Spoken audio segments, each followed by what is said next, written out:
Bienvenue dans votre rendez-vous sportif Actu Sport sur Sport Live 221 ñu leen nuyu bu baax a baax di am mbégte di ñëwaat yéen seen beneen numéro Actu Sport fas yéene càmbar lépp li nga xam ne nii jëm na ci wàllum actualité sportive ànd ak suñu chroniqueur de la maison di Mamour maa ngi lay ziar bu baax a baax. Abdourahmane maa ngi lay fay di la jaajëfal di am mbégte bu yaatu di toog ci plateau Sport Live 221 di jaajëfal suñu mbokku économies yi nga xamante ne ñi ñuy bàyyi xel saa su nekk.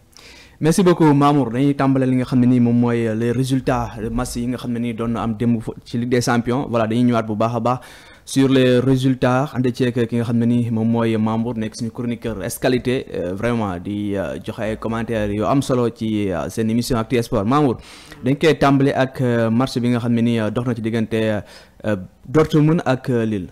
waaw Dortmund Lille 1 but partout donc mu nekk tamit une surprise. parce que man foogoon naa ne que le Bayern le Borussia Dortmund dinañu imposer wu face au Lille au LOSC sax moom laay wax mais voilà 1 but partout dans cette rencontre donc lii rek day firndeel performance yi nga xamante ne que le LOSC ñi ngi koy amal dans cette tournée européenne ñuy xaare ni tamit le match retour qui va être très important fële nga xamante ne moom mooy biir France. très bien beneen match bi aussi mooy Club Brugge ak Aston Villa.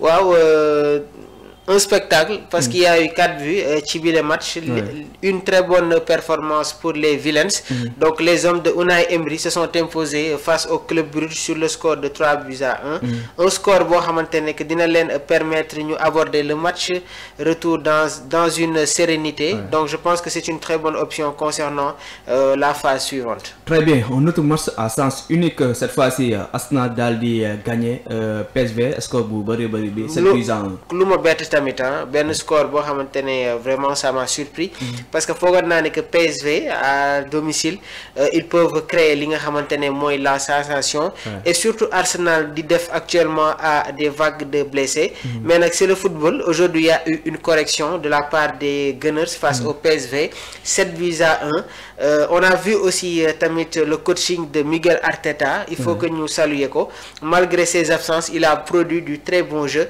et cela s'est confirmé par le score fleuve 7 buts à 1 face au PSV Eindhoven. point actu daal di ñëw ci match bi nga xam ne nii doxoon na ci diggante ki nga xam ne nii moom mooy Real Madrid ak Atlético de Madrid tamit match boobu tamit beneen quotidien bi su ñëwaat moom mooy Rewmi Quotidien le Real Madrid remporte le premier round face à l'Atlético. waaw hier je pense que j'avais déjà donné une probabilité c'était à lan 85%. Voilà donc effectivement le Real de Madrid s'impose sur le score de 2 buts à 1 face à l'Atlético alors maa ngi gis actuellement nii le schéma bi nga xamante ne Carlo Ancelotti proposé woon na ko et ça a fait bon dans la deuxième mi-temps ça fait du mal aux Colchoneros parce que liy tekki loolu dès l'entame on voyait une équipe du Real qui évoluait sur un schéma 4-2-3-1 avec un Brahim Diaz comme électron libre. Vinicius Junior doon jouer comme excentré gauche waaye bi Real dugalee le premier but ñu gis ne que y a eu une autre formation ci bile match. Ancelotti est revenu sur le système 4-4-2 pour pouvoir contrer tamit la formation proposée par Diego Simeone loolu moo tax nga gis Brahim Diaz doon football comme excentré gauche Vinicius Junior doon jouer comme second attaquant et Kylian doon évoluer comme pointe. Rodrigo tamit il faut le dire je pense qu'il fait partie des joueurs les plus techniques bi Real et cela s'est confirmé par la belle prestation bi nga xamante ne am na ko vraiment hier face aux Colchoneros et se retrouve avec une note de 8,1 bien vrai que Brahim Diaz moom moo am une note de 9,4 day confirmer tey ji la suprématie des merengues dans cette tournée européenne léegi nag est-ce que le Real ñu waroon nañ jël une option beaucoup plus avancée un écart de 2 buts parce que tamit dem jouer fële nga xamante ne mooy au ci stade Atlético bi c'est très compliqué le Wanda est un stade très difficile à jouer surtout tamit apport des supporters donc ça va être un match très intéressant fële nga xamante ne mooy biir Atlético mais une bonne option pour le Real et aussi il faut saluer tamit la belle prestation de Tchouaméni démb il a été très bon il faut le dire quand Tchouaméni il fait des bonnes performances presse bi kenn du ko attaqué mais par contre quand il passe à côté da ngay tu vois que presse bi day tirer mais man moom vraiment hier je l'ai vu, il a fait un très bon match nekkoon na ci impact bi. Et aussi il a fait vraiment tamit des passes yi nga xamante ne toujours day créer un danger du côté de l'Atlético. Donc je pense que aussi c'est une très bonne chose.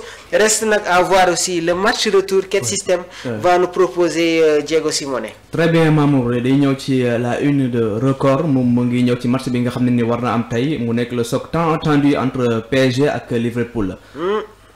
Attention au Paris Saint-Germain. Déjà, il y a les compos probables. Dans les buts, on aura Donnarumma, Achraf Hakimi, Marquinhos, William Pacho, Nuno Mendes, Fabian Ruiz, Vitinha, Joao Neves, tamit dinañu am en attaque Ousmane Dembélé, Kvaratskhelia, Ousmane Dembélé ak Barcola. Donc le Paris Saint-Germain, ils sont fort probables de jouer avec un système 4-3-3. Côté Reds, ñoom ils ne changent pas leur système. Arne Slot est revenu sur un schéma 4-2-3-1. Szoboszlai joue comme 10. Donc Arnold, Konaté, Virgil van Dijk, Robertson, McAllister, Gravenberch, Szoboszlai, Cody Gakpo ak Mohamed Salah. Mais attention, il peut y avoir des permutations entre Diogo Jota, Luis Diaz bi nga xamante ne tey jii am na la prérogative de jouer comme avant-centre comme le faisait Sadio Mané bi mu nekkee woon fële nga xamante ne moom mooy biir Liverpool. Attention au Paris Saint-Germain, attention encore une fois au Paris Saint-Germain parce que tey jii nii am na benn patte espagnol boo xamante ne Luis Enrique implanté na ko ci biir Paris Saint-Germain et aussi c'est une équipe boo xamante ne cette année-ci ñi ngi montré du caractère et cela s'est confirmé par le match bi nga xamante ne joué nañ ko face à Manchester City qui mène 2-0. Le Paris Saint-Germain revient et remporte ce match sur le score de 4-2. day tekki ne que Paris nekk na équipe boo xamante ne ils savent maintenant montrer du caractère et je le répète encore une fois, si Vitinha est très bon aujourd'hui, Joao avec un très bon niveau de jeu, Liverpool peut avoir des problèmes dans cette rencontre. Et léegi nag Paris Saint-Germain seen attaque bi instant bi nii ñëpp a nekk en forme. muy Dembélé ak Barcola. léegi nag côté Reds moom ils affichent toujours une confiance. Mais si le Paris Saint-Germain entame cette rencontre dans les très bons termes, gagner la bataille du milieu, être réaliste ci kanam, je pense qu'il peut faire très mal aujourd'hui sur cette rencontre. Donc ñu ngi xaar match boobu la di dox diggante PSG moom mooy recevoir Liverpool. Beneen match aussi bu ñuy xaar ki nga xam ne moom mooy Mamour mooy Bayern Munich ak Bayern Leverkusen. Un match très difficile, un match très compliqué. Parce que c'est des équipes yoo xamante ne ils se valent. Et depuis que Xabi Alonso a pris les rênes du Bayern L, tu vois que le Bayern Munich a du mal à s'imposer sur les derbies. Et cela s'est confirmé sur les dernières sorties yi nga xamante ne am na entre les deux équipes. Parce que en Bundesliga, ils ont fait un match nul sur le score de 0 but partout. Suñu demee coupe, c'est le Bayern Leverkusen qui s'est imposé sur le score de 1-0. Bu ñu ñëwee en septembre, 28 septembre, biir Allianz Arena, Bayern Munich dafa concéder le match nul face aux hommes de Xabi Alonso, 1 but partout. Bundesliga, 10 février. Bayern Leverkusen s'impose sur le score de 3-0. Ñu ñëwaat tamit sur l'autre match, il y a eu un match nul, 2 buts partout. Donc cela veut dire que 1, 2, 3, 4, 5 sur les 5 dernières confrontations, Bayern Munich gagnewul les hommes de Xabi Alonso sur les 5 dernières rencontres et il y a eu 2 victoires en faveur des hommes de Xabi Alonso. Léegi nag je pense que le Bayern effectivement ils sont très bons dans cette tournée, mais test grandeur pour les hommes de Vincent Kompany, il faudra s'imposer impérativement aujourd'hui pour prendre une bonne option sur le match retour. Très bien Mamour, beneen match aussi bi ñëpp di xaar surtout voilà avant ñëw si match boobu la am na beneen match aussi bi ñu xaar tamit mooy Feyenoord ak Inter. Feyenoord Inter, attention aux interistes. Ah bon? Oui, attention aux interistes parce que il faut le dire, Feyenoord ñoom sur cette tournée européenne tamit ils ont fait de très bons matchs et ñoom ñoo éliminé le Milan AC seen biir dëkk. Ils ont pris une bonne option sur le match aller. Bi ñu ñëwee biir San Siro, ñu am un match nul, 1 but partout, ñu éliminé le Milan AC.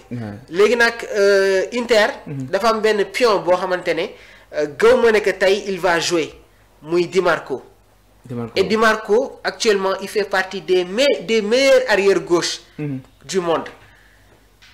Di Marco. Amul ben arrière-gauche boo xamante ne actuellement moo gën a performant Di Marco. Et cela s'est confirmé sur les prestations yi nga xamante ne il a eu à le faire. Mais nag Inter, c'est l'Inter et ça reste encore une bonne équipe. Inter de Milan fait partie des équipes les plus structurées et dans tous les secteurs. Côté milieu, défense, attaque. Parce que quand tu as Thuram, Lautaro, Zieliński, Mkhitaryan, Bastoni, dalay wan nek dans cette équipe amna diversité de talent sur les secteurs. Légui nak je dirais pas formalité, mais peut-être Inter tay am nañu un pourcentage de 65% dans cette rencontre. 65. Parce que le Feyenoord est une équipe joueuse et seen biir dëkk day metti trop nga œuvrer seen kaw. beneen match bi nga xam ne aussi man maa ngay xaar Omar moo ngay xaar les Catalans aussi ñoom ñoo ngi koy xaar mooy match bi war a dox diggante Benfica ak Barcelone. Déjà aussi il y a les compos probables. Côté Benfica, on aura dans les buts Trubin, dans la charnière centrale Antonio Silva, Otamendi, Thomas Araujo, arrière gauche Carreras, un bon arrière gauche. Ci milieu terrain bi Arnunes, Barreiro, Orkan Kokcu, le turc. Donc attaque bi tamit ça change pas. Attaque bi nga xamantene joué contre FCB, mom moy joué wat tay. Légui peut-être côté catalan aujourd'hui, est-ce que do am quelques changements au niveau ci entre-jeu bi, donc Araujo, Kubarsi, Koundé, Alejandro Balde, Pedri, Gavi, Marc Casado, Lamine Yamal, Rafinha, Lewandowski, mais je vois aujourd'hui un Francky qui va intégrer le milieu de terrain du FCB. On peut s'attendre à ce que Tay Mougé partant chibi les matchs, mais bon, le Barça reste le favori, mais attention, c'est des matchs ça peut être compliqué, il peut y avoir des faits de jeu, mais avec un très bon FCB, un Lamine Yamal très performant, je pense que le Barça peut faire très mal aujourd'hui sur cette rencontre-là. C'est pronostic si match bi dem jox nga ñu pourcentage de match Real bi ak Atlético tay la nga ñuy wax ci match Barça bi ak. Il y aura des buts, il y aura du jeu, mais le FC Barcelone reste favori, donc je pars avec un pourcentage de 85% dans cette rencontre. 85%. Effectivement. Pour les Barcelonais. Oui, parce que sooy xool défense su beneen équipe bi. Benfica. Il laisse des espaces. Il laisse des espaces. Quoi qu'on puisse dire, si c'est une charnière, des fois on sent que day am ben manque de communication entre Antonio Silva et Otamendi. Légui lolu ça profite à Lewandowski qui est capable de s'engouffrer dans les espaces. Légui nak jouer avec le Barça c'est compliqué parce que sur les deux côtés, da ngay obligé jël arrière yi. Nous devons un marquage individuel sur les excentrés. Donc cela veut dire que Thomas Araujo day marqué tamit excentré gauche bu FCB bi. Carreras day ñëw ci Lamine Yamal et lolu day baye espace ci charnière bi. Et ça va être au profit du Barça. Légui nak attention, est-ce que tay Hansi Flick du indi Olmo? Oui. Suma doon mom tay damay indi Olmo, jouer loko 10. Gavi xaar nga indi Olmo 10. Option là aussi. Non. Ouais. Parce que c'est un joueur qui a une palette technique qui dépasse cette moyenne. Donc aujourd'hui tamit un joueur comme Olmo day baax parce qu'il a la capacité de faire des passes qui cassent des lignes. Légui nak il faut surveiller de très près l'apport défensif des excentrés du Benfica. Su amul rek ce sera une correction. Une correction. Alors dañuy ñëw ci le mouvement navétane donc Rewmi Sport daal di si ñëwaat bu baax le mouvement navétane revisité à travers 13 recommandations. Mamour navétane bi depuis quelque temps gars yi moom la ñuy waxtaane surtout ci durée bi nga xam ne da koy jël parce que dañuy noter très souvent que ne dañuy dem ba au-delà des vacances te aussi des bëri violence trop donc le ministre des sports moom jël na dogal ngir indi ay réformes ci wàllum navétane. Li xew sur le monde de la lutte moom moo xew sur le monde du navétane. Parce que man je me souviens que seetaan naa zone 3 bu may dëkk HLM 5 et lolo Abdou c'était en 2004 2005 2006 zone 3 HLM 5 Baye Gaynde Ñaari Tali Moom Sa Réew c'était des équipes yoo xamante ne da ngay am amour seetaan leen parce qu'il y avait du bon jeu. nga ñëw zone 2 gis penc. Fann Fass Delorme Jàppo Njàccaar PT Guy Salane nga ñëw zone 1 Xandaalu Jamono Dames Ngaraaf Ñaay Cokkeer et j'en cite d'autres équipes. Donc les jeunes il faut que ñu conscient que ne les nawetaan day génnee ay talent day permettre aux jeunes bi nga xamante ne mi ngi si koñ bi mu wane ses talents. Donc yow soo amee genre activité bii nii mais da nga koy gën a promouvoir.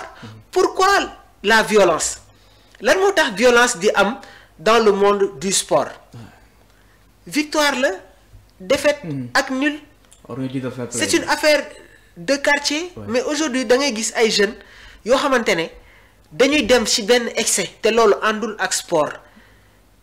Les activités sportives day dundal quartier yi peinture yi fii ambiance bi fii mais loolu dafa nekk mbir boo xamante ne kenn waru ko yàq.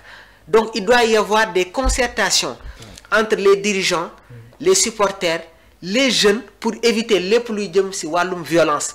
Parce que c'est bénéfique encore une fois aux jeunes talents yi nga xamante ne tey jii amuñu peut-être tamit chance jouer ci yenn club yi. Mais j'ai tellement vu des talents yi nga xamante ne ils étaient dans le milieu du navétane et j'en cite xoolal Alphonse Ba Moom Sa Réew ñépp ko doon dégg ak ñeneen ak yeneen.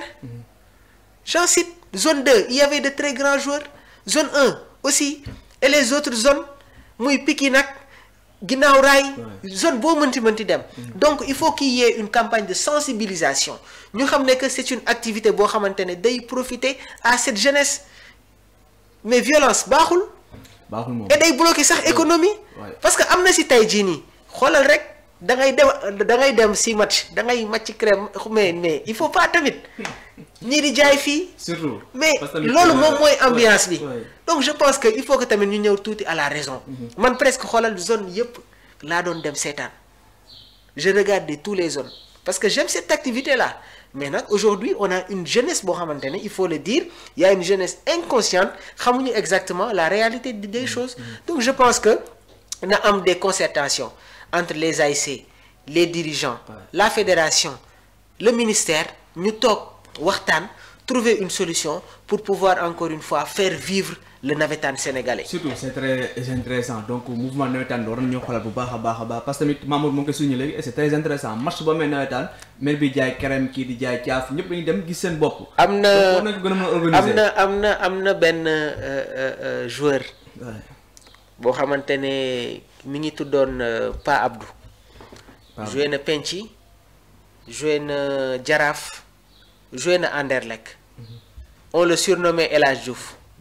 Même football am même style bi donc am na benn bis équipe am di jouer El Hadj Diouf en personne ñëw seetaan ko. ñëw seetaan si ko. même style bi xeesaay bi teinte bi ça fait 2 ans il est mort. dafa génn àdduna. mais il faisait partie des joueurs les plus talentueux biir zone 1 ak zone 2. joué na Rosa joué na Xandaalu sax. Saawo anamu tey ana cee moxo yëgoo mais ñooñu ñëpp c'est des talents yoo xamante ne nawetaan moom moo leen lancé. Donc je pense que il faut que mu am une campagne de communication les nawetaan amaat quartier yi neex mais nag su fekkee violence bi moom mooy continuer nii. du avancer. Donc c'est bien aussi ñu gën a xoolaat le mouvement nawetaan comme aussi lamb ji comme ni ko Mamour waxee léegi c'est très important. parce que yooyu yëpp facteur de développement la te jeunes yi ñu ngi si gis seen bopp baax a baax nañu ko def ay réformes. J'ai suivi hier benn émission si Bantamba TV. J'ai oublié la personnalité qui faisait des critiques mais état kenn du xeex ak moom. état kenn du ko jaay doole. nañu xoolaat seen communication jéem a trouver une solution parce que sanction bii nii arrangé wu leen arrangé wul les amateurs arrangé wul aussi les lutteurs mais démb Liss Ndiago c'est la première fois que mu suivre ko mais su la expliquer fu mu commencé lu mu doon dund fu mu jaar ses objectifs da ngay xam ne que la lutte dafa nekk un facteur très important. Oui, c'est un facteur de développement. Non, il a précisé. Ba pare quand tu l'entends parler da ngay sentir ne que kii nii il est responsable quoi. te xam na exactement ce qu'il veut. et saa yu waxee benn mbiray ñëw je veux aider ma famille. mais les supporters yi nga xamante ne tey jii nii ñoom ñooy indi violence ñi ngi xañ kooku. ñi ngi xañ kooku. donc dañ delloo si waat seen xel mu am une concertation les ministres la fédération ak les autorités ñu jéem a trouver une solution la police est là pour assurer la sécurité des biens et des personnes mais kenn du xëccoo ak état et su fekkee ne que tey jii nii tant que certaines personnalités n'ont pas arrêté wala ñuy dem si benn H ak état bi il n'y aura pas de solution et quoi qu'on puisse dire le ministre de l'Intérieur est quelqu'un de très objectif. Encore une fois, Jean-Baptiste est quelqu'un de très objectif. Donc le mieux aussi gëm naa ne que avant ñuy jël certaines mbir waroon nañu toog ak le CNG toog ak promoteurs yi mu am benn alerte. ci foofu noonu. ah sa waay agression yi am na. violence bi am na. léegi nag le CNG les promoteurs toog leen ngeen échanger amateurs yi ñëw. président amateur ñëw supporters yi ñëw ñu waxtaan trouver des solutions mais tey jii nii su fekkee ne que yow da nga bëgg a indi un rapport de force avec les autorités yow yaa siy gaañu et quand la police n'est pas présente sur certains faits solution du mën a am activité du mën a am donc nañu delloo si waat seen xel xam ne que le sport day cristalliser l'espoir de toute cette jeunesse là. C'est le plus important. C'est le plus important. Mamour, merci beaucoup. C'était tout pour votre rendez-vous sportif bi nga xam ne di am tous les jours di bàyyi rek Mamour ñu tàggatoo. mais di la jaajëfal bu baax a baax Abdourahmane l'homme de DKR ak Sport Life 221. di jaajëfal tamit bu baax l'équipe de DKR ak Sport Life 221. C'est que aussi je peux pas donner de pronostic. Parce que xam nga tey jii nii ak xbet bi am. ils peuvent sax dire que ne que tu promouvois les jeux de hasard. mais nag en tant que chroniqueur. j'ai le droit aussi joxe des pourcentages. sur les matchs am naa si droit. donc ci wàllu boobu tamit je pense que aujourd'hui Inter va s'imposer le Bayern Munich ils vont s'imposer aujourd'hui. Paris Saint-Germain, Liverpool, il y aura des buts. Victoire pour le FC Barcelone aujourd'hui. Merci beaucoup Mamour, merci beaucoup à Omar aussi bu nekkoon ci partie technique bi di remercier encore une fois suñuy di jaajëfalaale tamit bu baax Camille Bounama Silla. Donc yéen ñi nga xamante ne vous êtes accro sur les livres.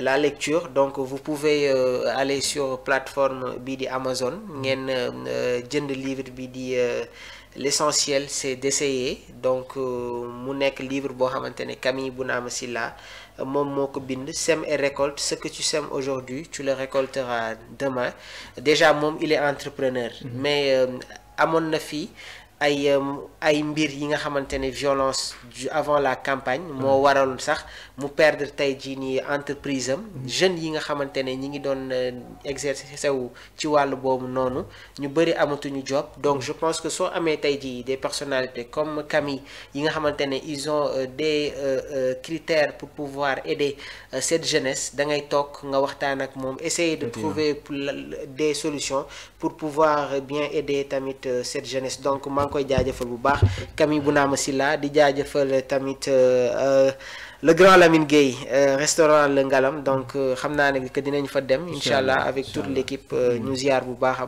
baax sama grand boobu di la jaajëfal Abdourahmane. Merci beaucoup Mamour wax nañ ko léegi merci beaucoup à Omar nekkoon ci partie technique bi di remercier encore suñu internet Sport Live 221 dinañ jox rendez-vous demain pour un autre plateau jërë ngeen jëf.